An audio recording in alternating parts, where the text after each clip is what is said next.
সুপ্রিয় দর্শক, আসসালামু আলাইকুম। নিউজ 24 এর সকালের সংবাদে আপনাদেরকে স্বাগতম। প্রথমেই জানিয়ে দিচ্ছি সংবাদ শিরোনাম। সিলেট বিভাগে বন্যা আক্রান্ত ১৩ লাখ মানুষ। ফিল্মি স্টাইলে বিকাশ কর্মীকে কুপিয়ে ১৮ লাখ টাকা ছিনতাই।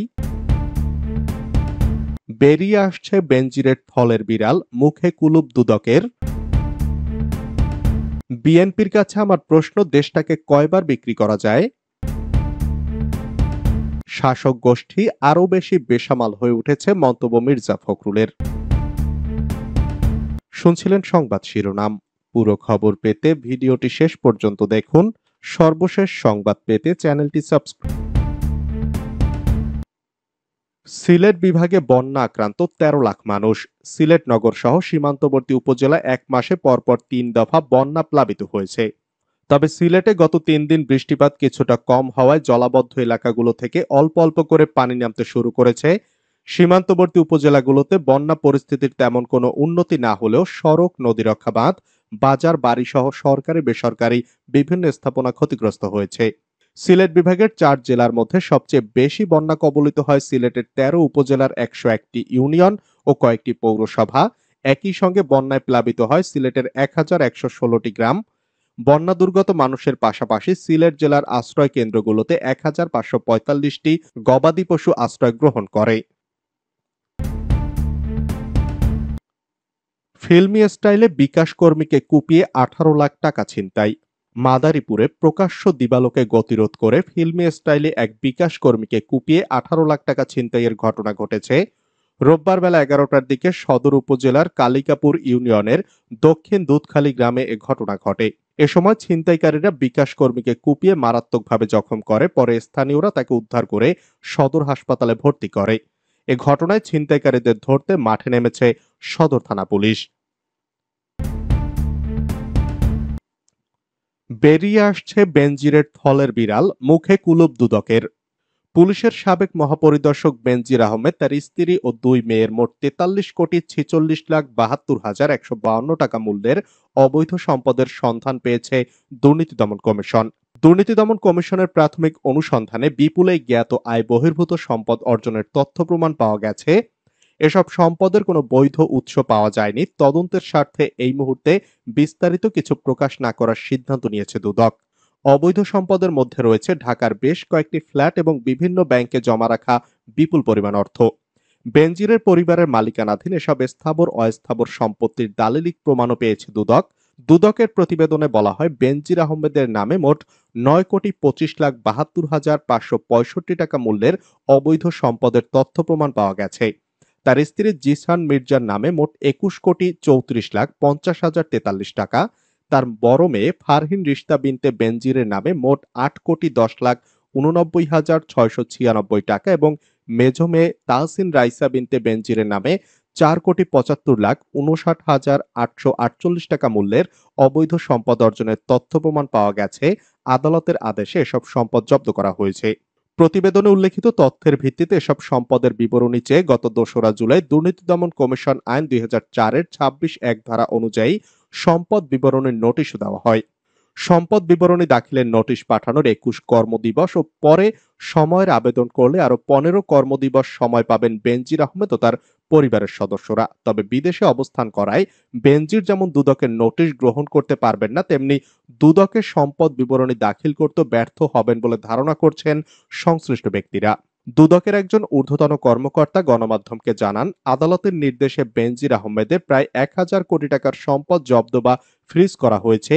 এই সম্পদগুলি যাতে আত্মসাৎ বা চোরাচালান না হয় তা নিশ্চিত করা ছিল প্রাথমিক উদ্দেশ্য।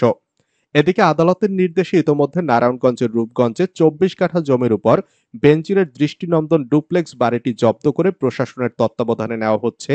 এছাড়া গোপালগঞ্জে বিশাল এলাকা জুড়ে রিসোর্ট, রাজধানীর গুলশানে ১০,০০০ বর্গ ফুটের ডুপ্লেক্স ফ্ল্যাট, বান্দরবনে ২৫ একর বাগান বাড়িতে রিসিভার নিয়োগ দিয়ে তত্ত্বাবধানে নেয় প্রশাসন।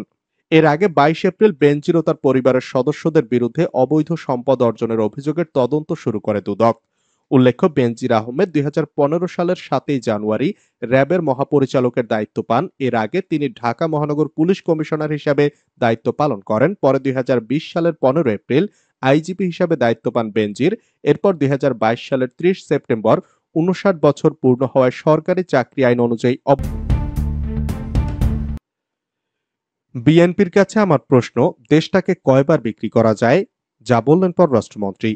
পররাষ্ট্রমন্ত্রী আওয়ামী লীগের যুগ্ম সাধারণ সম্পাদক ডক্টর হাসান মাহমুদ বলেছেন, সবার সঙ্গে সুসম্পর্ক বজায় রেখেই আমরা দেশকে এগিয়ে নিয়ে যেতে চাই।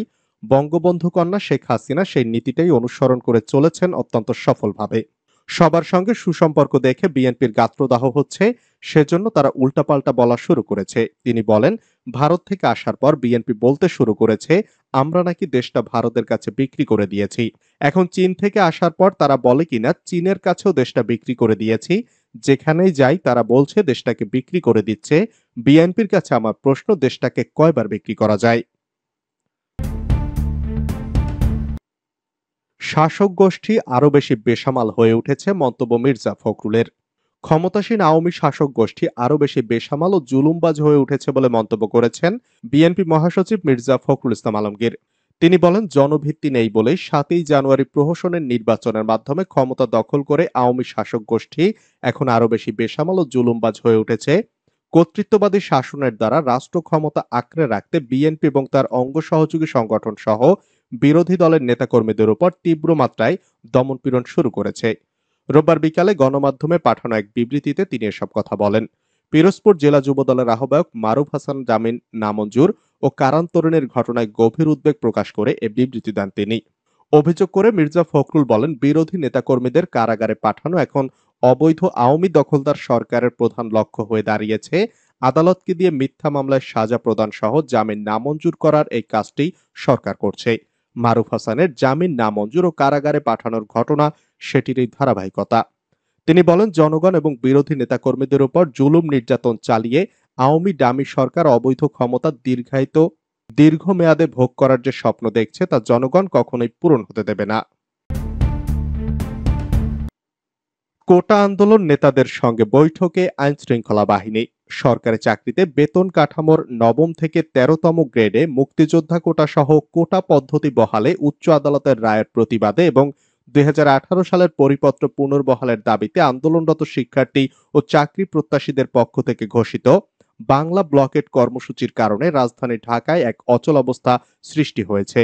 এমত অবস্থায় এই আন্দোলনের ৩ সমন্বয়কের সঙ্গে আইন শৃঙ্খলা রক্ষাকারী বাহিনীর শীর্ষ কর্মকর্তারা বৈঠকে বসেছেন বলে জানা গেছে।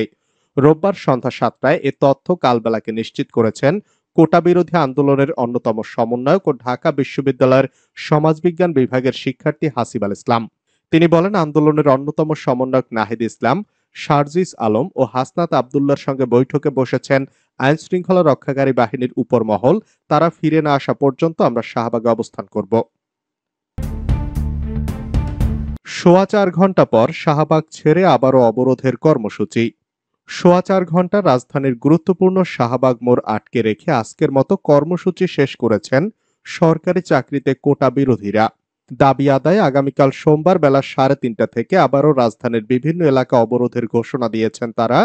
সরকারি চাকরিতে কোটা ব্যবস্থা বাতিল করে ২০১৮ সালে সরকারের জারি করা পরিপত্র পুনর্বহাল সহ ৪ দফা দাবিতে এ আন্দোলন করছেন শিক্ষার্থীরা। বৈষম্য বিরোধী ছাত্র আন্দোলন এর ব্যানারে ঢাকা বিশ্ববিদ্যালয়ের শিক্ষার্থীরা কেন্দ্রীয়ভাবে এ কর্মসূচি পালন করছেন।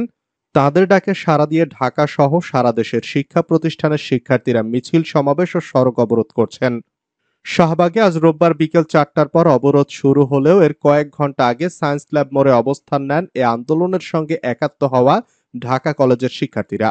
আর বিকেল ৪টার পর শাহবাগের আন্দোলনকারীদের সঙ্গে মিল রেখে চাংখারফুল, নীলক্ষেত, তাঁতিবাজার, শেরেবাংলা নগর সহ ঢাকার বেশ কয়েকটি এলাকায় সড়ক অবরোধ করেন শিক্ষার্থীরা। এতে ঢাকার মেয়র মোহাম্মদ হানিফ ফ্লাইওভার সহ ঢাকার গুরুত্বপূর্ণ অনেক সড়ক দিয়ে যান চলাচল বন্ধ হয়ে যায়।